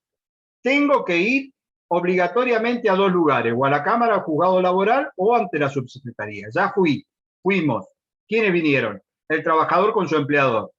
¿Qué dicen? Che, tenemos este conflicto, él me está reclamando de que no le pagué horas extra, dice que le debo 100 horas extra, yo digo que no son tantas, y bueno, y nos hemos puesto de acuerdo. Perfecto. ¿En qué? En que le voy a pagar 50 horas extras, que son 80.000 pesos. Bien, perfecto. ¿Qué hacemos con ese acuerdo que celebraron las partes en el lugar indicado? El juez del trabajo o el subsecretario debe dictar un acto de homologación. Debe resolver que ese acuerdo implica una justa composición y que no hay violación del principio de irrenunciabilidad. Esa es la homologación. Si no hay homologación, no hay acuerdo válido. O sea que si yo voy y digo, che, yo le voy a pagar 80.000, y la subsecretaría dice, no lo homologo por insuficiente, o la Cámara dice, no lo homologo, no hay un acuerdo conciliatorio. Lo que hay es la manifestación de las partes que quieren acordar, pero el acuerdo no tiene efectos de acuerdo conciliatorio. Es decir, no va a ser en principio liberatorio. ¿Por qué es esto tan esencial? Porque vuelvo a lo que dije cuando empecé con la conciliación o la transacción. Para que se pueda acordar, tienen que las partes ceder recíprocamente. Entonces, si bien en el ámbito del derecho laboral se puede conciliar, alguien que no es cualquiera, sino que es el juez o la autoridad administrativa, debe velar por los intereses del trabajador y debe observar de que allí no existe una renuncia. Porque si existiera una renuncia a un derecho, eso implicaría violar el artículo 12. Entonces, habría una transgresión al principio de irrenunciabilidad. Déjenme terminar con algo antes que me hagan las 100 preguntas que veo que están desesperados. A veces cuesta entender, bueno, che, pero entonces ¿sobre qué se puede conciliar? Si vos me decís que no se puede renunciar y que, bueno, eso cuesta entenderlo porque ustedes todavía no están muy en la práctica, salvo Eduardo que tiene problemas con laborales con su empleador. Pero ustedes no están muy en la práctica. ¿Por qué? Voy a poner el ejemplo de menos a más. Si yo trabajé un mes, mi sueldo es 60.000 pesos y no me lo pagaron, y voy y reclamo, y llego a un acuerdo, para que ese acuerdo se homologue, básicamente, ¿qué va a tener que contener? Que me van a pagar 60.000 pesos. No se puede homologar el acuerdo que me paguen 30. ¿Por qué? Porque es un derecho incuestionable. El sueldo surge de una tabla que está en la paritaria salarial, yo tenía que cobrar 60.000 pesos, el tipo no acredita que me lo pagó, entonces, ¿qué me tiene que pagar? 60. ¿Qué podremos conciliar? Que me lo va a pagar en 2 cuotas, que me va a pagar una parte ahora y otra el mes que viene porque está en una situación de dificultad económica. Solo eso, pero no vamos a poder conciliar que yo cobre menos de 60.000 pesos. Porque, ¿qué ocurre ahí? El derecho aparece cierto y reconocido. Ahora, si yo lo que reclamo son horas extras, como dije hace un rato, y yo digo que vengo trabajando un promedio de 60 horas extras mensuales, y el empleador dice, no trabajaste nunca horas extras, estamos entre un extremo y otro. Uno que dice que trabajó 60 y el otro que dice que no trabajó ninguna. Y todavía no tenemos prueba. Entonces, ahí, quien homologa puede homologar por 30, por 40, porque dice, con los elementos que hay, está la palabra de uno por otro. O sea, no hay un derecho cierto. No tengo probado, no es el sueldo que le estás debiendo, es que supuestamente trabajó más horas de las que habían pactado. Entonces, cuando se concilia o se transa, ya sea en sede judicial o en sede administrativa, es en base a que hay una controversia sobre los derechos de las partes. Si el derecho no aparece controvertido, obviamente la homologación va a tener que garantizar ese derecho tal como surge de la ley, porque si no, viola el principio de pronunciabilidad. Entonces, para que entiendan en la práctica, en los juicios y en los reclamos, se termina conciliando, transando aquellas cuestiones que están debatidas. Lo pongo en otro ejemplo a ver si queda más claro. El empleador me manda una carta documento donde me despide, lo dice Eduardo, habiendo estrolado la camioneta contra el portón el día tanto, después que se peleó con el jefe de recursos humanos, considero eso una injuria laboral grave, lo hago responsable por los perjuicios, lo despido a partir del día de la fecha. ¿Qué es eso? Un despido con causa. El empleador dice, lo despido con causa. ¿Tiene que pagar indemnización? Estoy yendo a otros institutos, pero esto es de sentido común. ¿Tiene que pagar indemnización? No. Tiene que pagarle lo que le deba de los días trabajados, pero indemnización no, porque la causa es que Eduardo estroló la camioneta. Ahora, viene Eduardo y contesta la demanda y dice, yo ese día ni siquiera fui a trabajar, no sé de qué camioneta me habla, su establecimiento no tiene un portón. Entonces, discute todo. ¿Qué tenemos? Sí, tenemos un despido controvertido. Eduardo va, inicia la demanda, dice, a mí me despidieron sin causa, esa causa es falsa, porque yo ese día no trabajé, me confundió con otro Díaz de apellido, pero esta empresa es tan grande que se le mezclaron los días, yo no tenía nada que ver. Bueno, ¿qué tenemos? Una controversia. ¿Puede que exista un acuerdo en ese proceso? Sí, porque uno está invocando un despido con causa y otro está negando la causa. Entonces después veremos en el proceso judicial, en un momento determinado, qué es lo que se puede acordar. Puede que el empleador, aunque diga, che, yo te despedí con causa, yo tengo razón, pero para no tener problema te ofrezco pagar 500.000 pesos. Eduardo, que había reclamado 4 millones, dice, no, mirá, yo creo que merezco 4, pero bueno, arreglemos en 1,5. Bueno, el tribunal puede que homologue eso porque hay un derecho controvertido. Si en cambio yo le mando un telegrama empleador a Eduardo y le digo, prescindo de su servicio a partir del día de la fecha, es decir, lo despido sin motivo, eso trae aparejado el pago de una indemnización, porque la ley contempla que cuando el despido es sin causa hay que indemnizar. ¿Puedo conciliar no pagarle o pagarle menos? No. ¿Por qué? Porque el derecho ya nació cierto. Yo lo despedí sin causa. Tengo que pagar lo que dice la ley. ¿Qué podría acordar? Pagar en cuotas, pero no puedo no pagar lo que dice la ley. Entonces, si queremos acordar menos con Eduardo, el tribunal no lo va a homologar. No debe homologarlo porque eso implica violar el principio de pronunciabilidad. ¿Se entendió? Se me aburrieron con los ejemplos porque algunos ya se incomodaron, pero espero que hayan entendido. ¿Por qué puse este último ejemplo? ¿Por qué quise llevarlos por ahí?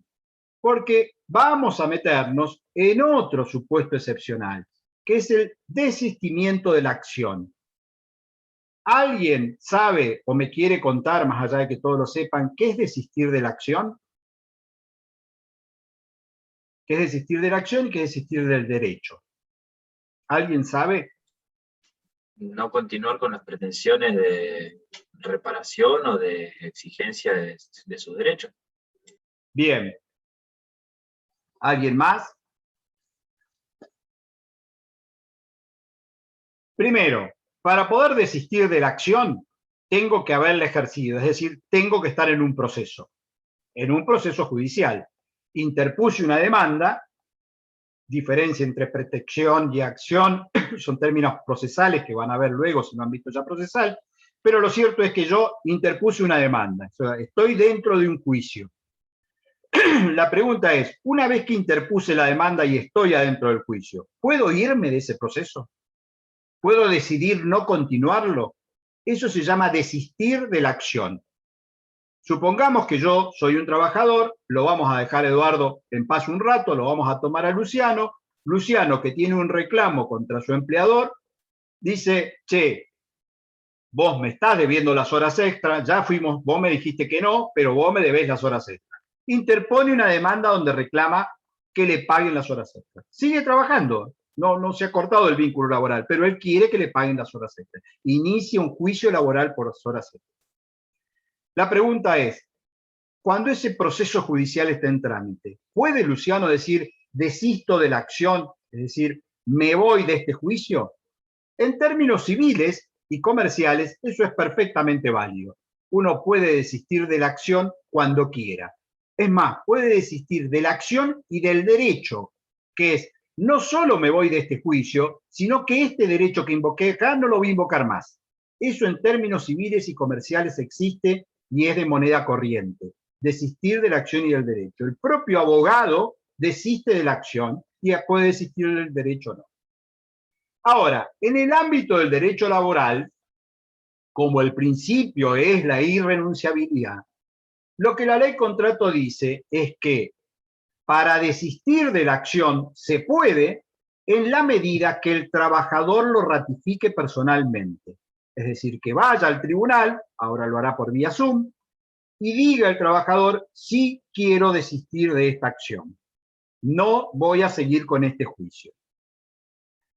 Y en ese caso, normalmente el tribunal le explica los efectos de desistir de la acción y dicta un acto de homologación donde tiene por desistida la acción. ¿Por qué le estamos dando vuelta a esto? ¿Cuál es el problema y cuál es el efecto que puede tener esto? Y aquí vamos a términos procesales, pero que es importante que los recordemos, más allá de que por ahí ustedes ya lo saben. ¿Recuerdan que dijimos que uno de los casos más típicos del Código Civil y Comercial de interrupción de la prescripción es la interposición de la demanda? ¿Se acuerdan? Dijimos, la interposición de la demanda interrumpe la prescripción. Recuerden, y si no lo saben, tomen nota, que si desisten de la acción, se borran los efectos interruptivos de la demanda. Va de vuelta. Si desisten de la acción una vez entablado el proceso, se borran los efectos interruptivos de la demanda. Con lo cual el plazo volvió todo. Entonces, es posible que cuando ustedes quieran volver a iniciar ese juicio, esté prescrito. Entonces, el tribunal tiene laboral la obligación de explicarle al trabajador qué implica que desista de la acción y qué efectos puede tener el desistimiento de esa acción. ¿Me han entendido? ¿Sí? Vuelta de tuerca más. Eduardo no va a contestar porque es el único que por lo que veo trabaja y me va a dar la respuesta. El resto, que especulo que alguno trabajará. ¿Por qué será tan celoso en esto el legislador? ¿Qué puede haber atrás de un desistimiento de una acción? Un premio o que le ofrezca plata. Un arreglo fuera extrajudicial, digamos. Bien. Más que un premio Santiago, es un acuerdo, como dice Facundo. Acabamos de decir que para que una conciliación sea válida, la tengo que hacer ante el juzgado interviniente o ante la subsecretaría. Y tengo que obtener una homologación, es decir, alguien va a controlar de que no hay una renuncia a los derechos. Si yo no puedo lograr eso porque estoy ofreciendo menos que eso, una alternativa que se usa desgraciadamente es, vos desistís de la acción, total, este juicio está prescripto y yo por afuera te doy tanto. Entonces, no se llega a un acuerdo en los términos que la ley prevé que los acuerdos son válidos, porque no va a haber homologación, pero el empleador logra, a través del desistimiento de la acción, pagar menos que lo que hubiese correspondido, porque no logra una conciliación, sino que logra un desistimiento de la acción. Por eso es que la ley es tan celosa en decirle, venga el trabajador a ratificarlo personalmente, usted tribunal explíquele las consecuencias, porque debe saber que con este desistimiento posiblemente ya no pueda volver a plantear el juicio. Entonces, atrás, como dijo Facundo, lo que es un arreglo.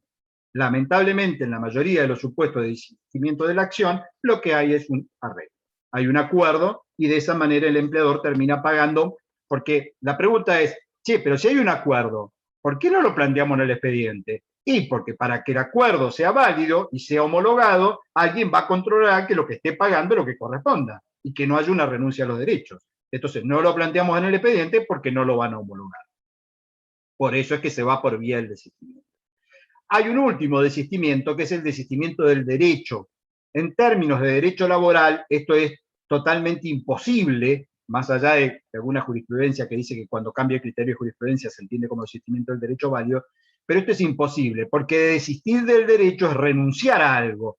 Es decir, yo tengo el derecho a que me paguen los salarios, no puedo desistir a eso. Entonces, el desistimiento del derecho en términos del derecho laboral no es posible. Sí de la acción, pero no del derecho. ¿Se entendió? ¿Bien? ¿Cómo estamos de tiempo y de gana? 24. Nos quedan 10, 15 minutitos. Último esfuerzo. Despejen un poco. Vamos a dar alguna excepción más que nos queda y vamos a meternos en un principio más para sumar otro principio un poquito fácil. Hemos visto hasta acá el principio de irrenunciabilidad y hemos visto las excepciones. Prescripción, caducidad, conciliación o transacción, desistimiento de la acción, desistimiento del derecho que no va, nos quedaría la renuncia como tal, la renuncia al empleo. ¿Y por qué es una excepción? Y porque obviamente no estamos hablando de un trabajo forzado o penado, estamos hablando de una contratación y un trabajo voluntario lícito, con lo cual yo, trabajador, puedo renunciar cuando quiera a esa relación laboral ya iniciada. Pero, en protección dentro de las pautas del principio protectorio y dentro de lo que se entiende como el principio de renunciabilidad, esta excepción de la renuncia al empleo es formal, es decir, que la renuncia al empleo está alcanzada y sujeta para que sea válida al cumplimiento de formas. ¿Qué es el cumplimiento de formas? Que la ley contrato dice que solo hay dos maneras de que yo pueda renunciar válidamente. Una es a través del telegrama colacionado laboral. Este es un despacho telegráfico gratuito, que luego vamos a ver con el principio de gratuidad. O sea, telegrama colacionado laboral, en formato, aquellos que lo conocen, es como si fuera una carta documento, pero se denomina así, TSL, telegrama colacionado laboral. O la segunda forma que da la ley es por ante la autoridad administrativa laboral. Es decir, yo puedo ir a la subsecretaría de Trabajo, decirle personalmente que voy a renunciar, toman un acta, notifican al empleador y recién ahí se hace efectiva la renuncia y la extinción del vínculo. Vuelvo, estamos dentro de la renuncia al empleo, artículo 240 de la Ley de Contrato de Trabajo. El artículo 240 dice que para que la renuncia sea válida, solo se va a considerar válida si es hecha por telegrama colacionado laboral o por ante la autoridad administrativa laboral. ¿Esto qué implica?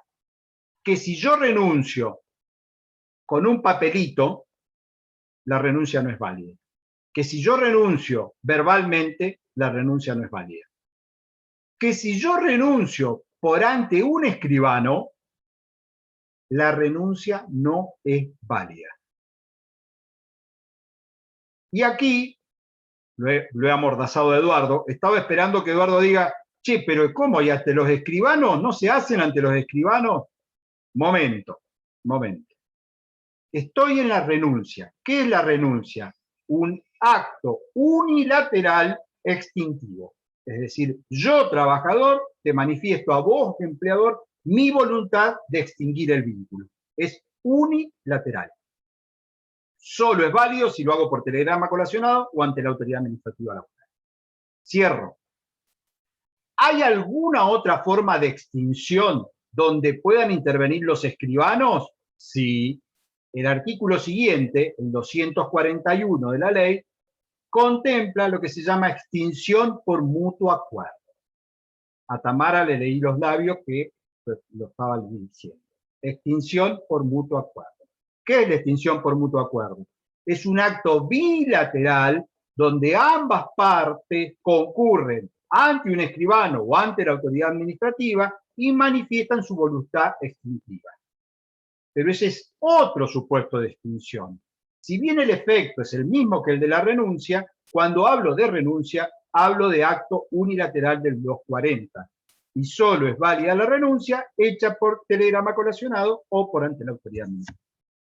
¿Se entendió? Eso es para descartar esta cuestión del escribano, porque por ahí alguno de ustedes ha escuchado y se usa lamentablemente mucho la extinción por mutuo acuerdo, por escribanía, pero este es otro supuesto de extinción que luego vamos a analizar cuando veamos formas de extinción de la relación laboral. Quiero hacer ahí, déjenme poner el programa si lo encuentro, quiero hacer aquí un pequeño paneo para que vean que estamos dentro de esta unidad, principio protectorio e irrenunciabilidad. O sea que lo único que hemos dado son mínimamente 2 renglones dentro del principio del derecho del trabajo. Esto, por lo que les dije en la clase pasada, que este programa no es un programa analítico que tenga todos los ítems, es nada más que conceptual, entonces no se confíen cuando vean, che, pero esto es una pavada, los principios son 5 principios, los recito. ¿Por qué? Porque adentro de cada principio le estamos metiendo todo este contenido. Por ejemplo, las excepciones al principio de irrenunciabilidad que nos ha llevado toda la clase de hoy. Vamos a dar a continuación también, porque lo trajo a cuenta alguno de ustedes, no me acuerdo quién, el principio de primacía de la realidad, que es sencillo, pero que tiene una aplicación muy práctica en el ámbito del derecho laboral. ¿Qué significa esto? Que en el ámbito del derecho del trabajo poco importa lo que las partes hayan dicho que han convenido, sino que lo trascendente es lo que se pruebe que ha ocurrido. Me salió casi como si fuera una definición, pero no lo es. Poco importa qué es lo que dijeron que acordaron, porque lo que le importa al juez es qué se pruebe que ha ocurrido.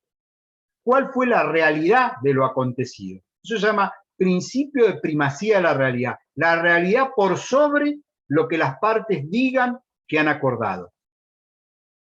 Ejemplos muy burdos, para que quede claro. Yo la contrato a Florencia para que venga a trabajar de secretaria al estudio, pero digo, mirá, Florencia, te vamos a hacer una cosa, te vamos a inscribir como monotributista, a vos, para no ponerte de empleada, viste que vos estás estudiando Derecho y por ahí no queda bien que vos estés de empleada, te ponemos como monotributista, vos facturás, eso sí, vos cumplís horario, cobrás siempre lo mismo, cuando incremente comercio yo te voy a incrementar, entonces yo a Florencia no la tengo como empleada mía, la tengo como autónoma, como monotributista. Y como yo tengo alguna duda de qué va a hacer Florencia, digo, mira, y vamos a hacer un contratito, y en este contratito vamos a certificar las firmas por escribano público, donde quede claro que vos sos una trabajadora autónoma, que no sos empleada mía, y que vos por ningún motivo me vas a reclamar nunca nada, porque vos sos autónoma y trabajás con alta de monotributo como prestadora de servicios.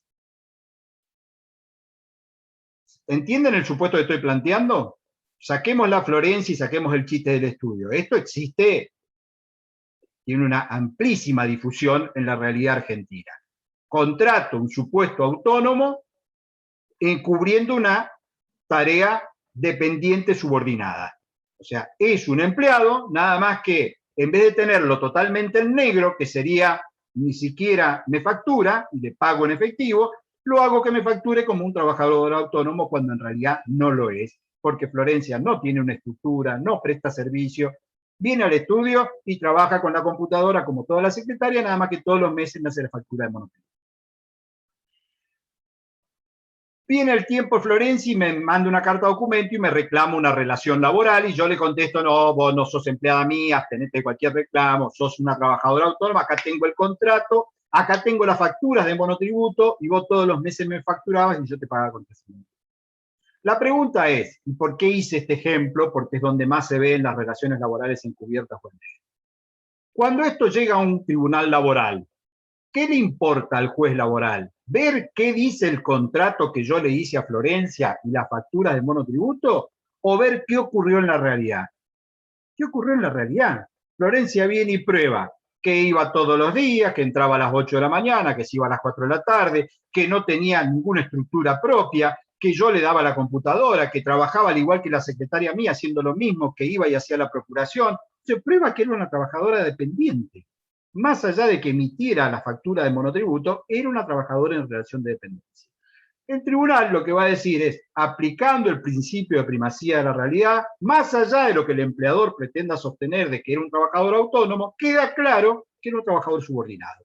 Si es un trabajador subordinado, corresponde la aplicación de la ley de contrato de trabajo, adelante con la demanda. Entonces, es muy importante el principio de primacía de la realidad porque van a ver cuando ejerzan la profesión, de que van a echar mano constantemente a ese principio.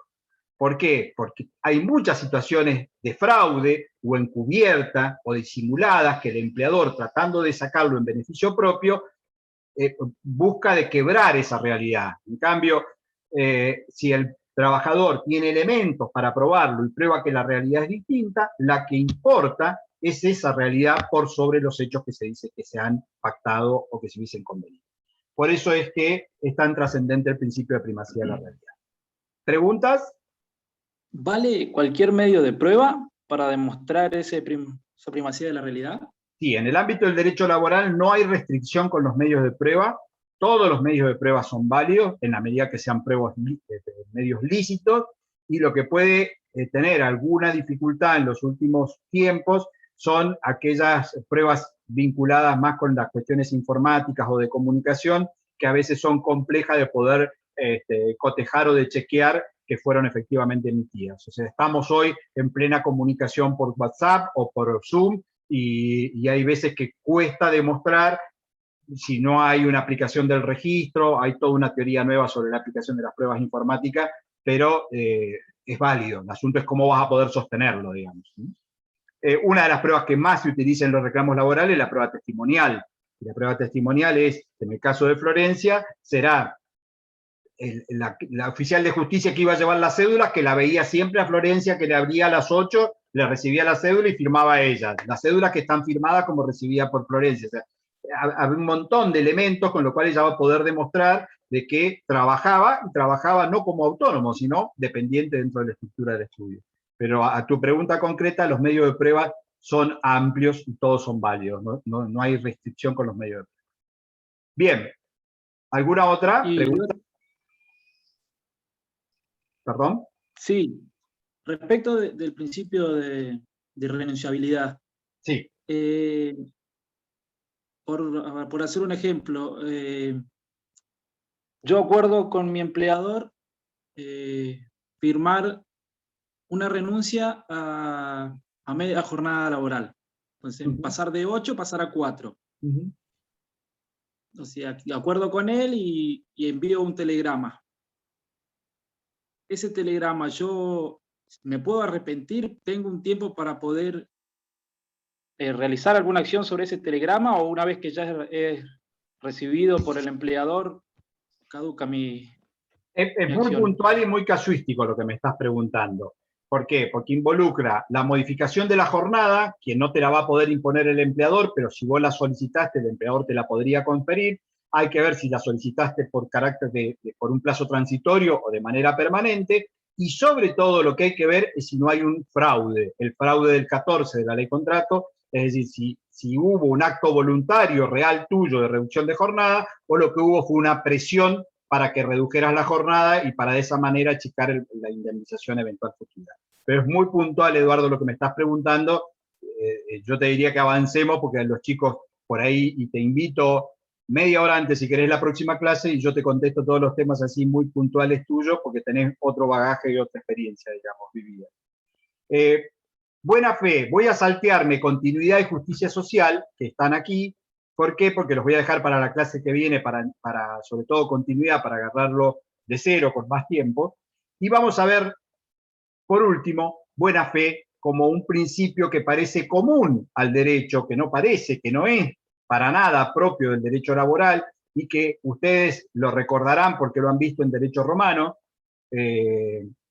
Claro, ustedes han cursado derecho romano. Los próximos alumnos con el nuevo plan de estudio no van a cursar derecho romano porque va a desaparecer como materia, pero ustedes sí, y se acordarán de la bona fide, se acordarán del principio de buena fe que debe regir en todo contrato. Ahora, ¿qué le aporta esto al derecho laboral si es un principio común? ¿Tiene algo de característica? ¿Tiene algo de particular?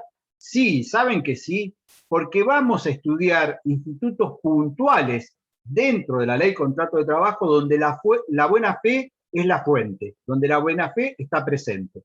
Les voy a poner 2 o 3 ejemplos y con esto vamos a cerrar la clase de hoy. ¿Escucharon hablar alguna vez o saben lo que es la concurrencia desleal? No la competencia desleal, que es un término comercial, sino la concurrencia desleal, que es un término laboral, estrictamente laboral. no escucharon o ya estamos terminando la clase, así que más vale que hable yo derecho porque si no se me van. Entonces, ¿qué es la concurrencia desleal?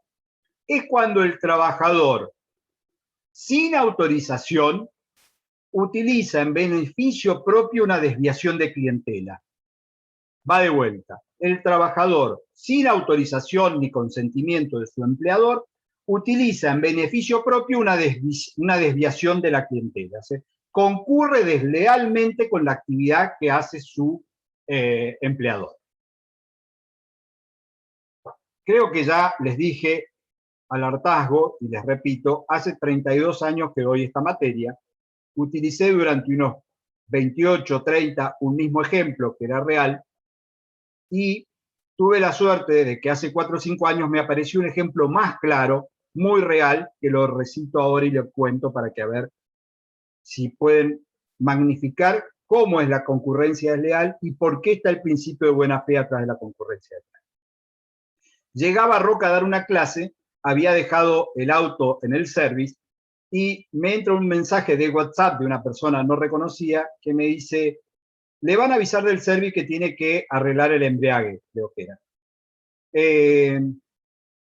Yo digo, este hombre es vidente, no sabía de qué era, yo iba por el pasillo para la facultad. El otro mensaje decía: yo se lo puedo arreglar por 6.000 pesos, seguramente le van a pedir más. Yo entré a dar la clase, los mensajes seguramente yo pongo el teléfono en silencio, siguieron. Cuando salgo de dar la clase habían 3 o 4 mensajes más y estaba el llamado del concesionario del auto. Los otros mensajes eran: bueno, le pido por favor que no diga nada, olvídese que yo le ofrecí, y el mensaje del concesionario es: Cataldi tiene que hacer el embriague, le va a salir 15.000 pesos. ¿Qué era esto? Era el empleado que trabajaba para la concesionaria, que detecta que tenía un problema de embriague, que va a la oficina de administración, que busca mi teléfono celular, que estaba en la plantilla de, obviamente, el propietario del vehículo, que manda el mensaje y que lo que pretende es desviarlo a su taller personal, sin conocimiento ni consentimiento de su empleador, que era el concesionario, a los fines de hacer la tarea por un monto menor. Mejor ejemplo que concurrencia desleal no se me hubiese ocurrido jamás en la vida. Siempre hago una pausa acá y digo: no me pregunten ni me hagan juicio de valor si hice algo, porque no hice nada, porque podrán decir: lo denunció al tipo, le echaron. No hice nada. Es más, ni me di cuenta y después borré, porque podría haber hecho el WhatsApp eliminando los números para ponerle a ustedes en una pantalla y mostrarles cómo la concurrencia se veía reflejada. Pero no hice nada. Eso ya es un juicio de valor aparte, ético de cada uno de ustedes. No hice nada. Lo cierto es que había una configuración clara de concurrencia desleal. ¿Qué hay en la concurrencia desleal? Una violación al principio de buena fe. Porque en definitiva, de buena fe, el empleador que le permite a esa persona que detecte cuál es la irregularidad, que acceda a la administración, que vea en los datos del usuario, que en este caso era yo, la buena fe es quebrantada, es obviamente por atrás, porque si no, hubiese sido la misma concesionaria que me diga: mire, se le rompió el embrague, nosotros tenemos un muchacho acá que hace esas reparaciones, si quiere, véalo sin compromiso y él se lo puede hacer. Eso hubiese sido otro camino, donde directamente hubiera derivado con su consentimiento, como a veces ocurre con determinadas changas o tareas que se hacen en talleres, que las hacen por fuera del taller, pero porque el mismo tallerista las deriva. Otro ejemplo. ¿Saben ustedes lo que es el preaviso? El instituto del preaviso. Pocos. Los que laburan o que ya han estudiado la materia, sí, el resto por ahí les suena: sí, es avisar previamente, pero ¿de qué estás hablando? La ley contrato de trabajo dice que si el trabajador va a renunciar, debe avisarle 15 días antes a su empleador su acto voluntario extintivo unilateral. Es decir: che, yo te aviso 15 días antes que voy a renunciar. ¿Por qué? Porque está principio de buena fe presente, porque como el contrato es de tacto sucesivo, yo no sé si alguien mañana va a dejar de venir. Y si deja de venir, me ocasiona un inconveniente, porque tengo que buscar un reemplazo, no sé qué tareas hace. Entonces, El instituto del preaviso, que va para ambos lados, porque así como dije que si el trabajador va a renunciar, debe preavisar, si el empleador va a despedir sin causa, debe preavisar. Los plazos son 15, 30 y 60 días, luego vamos a ver en qué supuesto van esos plazos, no importa ahora, pero debe de buena fe decirle de antemano su decisión unilateral extintiva. ¿Y qué pasa si no preavisa? La mala fe o la falta de buena fe por la ley es sancionada. Y el empleador en esos casos debe indemnizar de manera sustitutiva la falta de preaviso. Es decir, el preaviso no otorgado se paga, se indemniza. ¿Qué hay atrás del preaviso? Buena fe. Entonces, van a ver, doy dos ejemplos para no estirar más la clase de hoy, pero van a ver, y yo les voy a ir remarcando a la medida que vamos pasando por los institutos, cómo es que la buena fe, que es un principio genérico del derecho, se ve característicamente plasmada adentro de la ley contrato en varios institutos de los que vamos a estudiar. Entonces, insisto con lo que les dije en la clase pasada, y con esto redondeo, no tomen a los principios como institutos abstractos de naturaleza jurídica que nunca van a aplicar, porque los principios del derecho laboral les van a permitir entender la materia, y no solo la materia, cuando ejerzan la profesión van a ser las herramientas que van a tener más a mano constantemente para poder saber cómo se resolvería la situación. Aún no acordándose la disposición de la norma, ustedes si aplican los principios van a resolver de manera atinada, no en contra de la norma.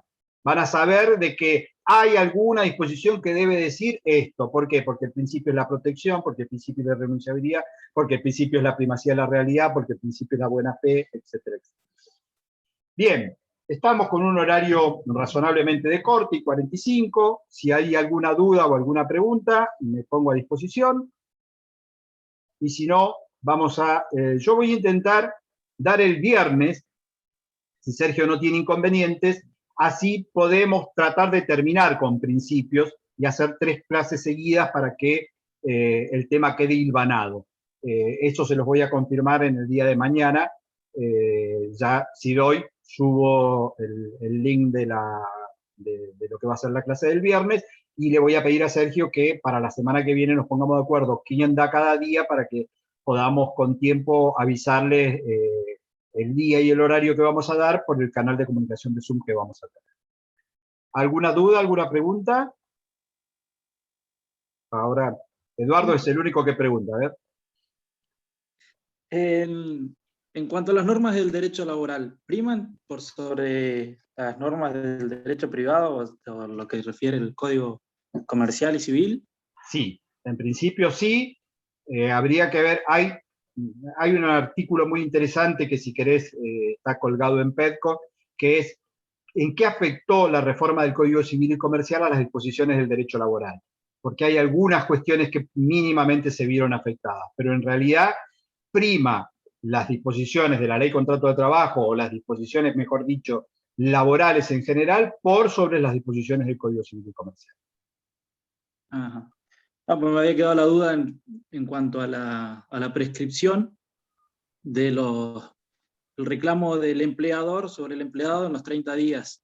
Pero es un plazo específico de caducidad. Es un plazo específico de caducidad, y ahí sí la disposición laboral tiene preeminencia por sobre la acción de daño y perjuicio y el plazo de prescripción del daño y perjuicio del Código Civil y Comercial. Son 2 años.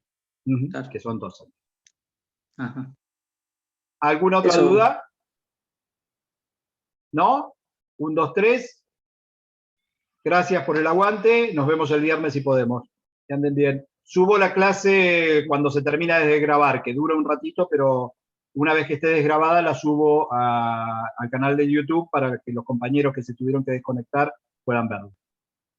Hasta luego. Gracias, profe. Gracias, profe. Muchas gracias.